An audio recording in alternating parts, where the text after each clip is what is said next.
رسول اللہ صلی اللہ علیہ وسلم فرماتے ہیں ما تواضع احد للہ الا رفعہ اللہ، کوئی شخص بھی بڑا بننے کی کوشش کرے گا اللہ اس کو نیچے کرتا ہے،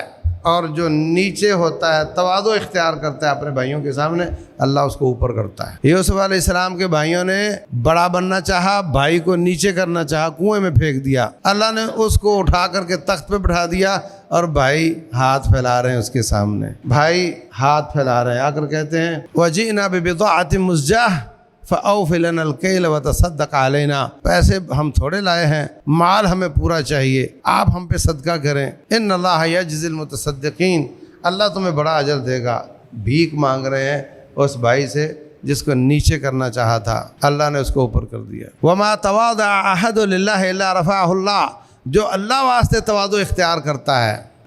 اللہ کو خوش کرنے کے لیے بڑا بننے کی کوشش نہیں کرتا، رب ذوالجلال کا وعدہ ہے میں تجھے بڑا بناؤں گا۔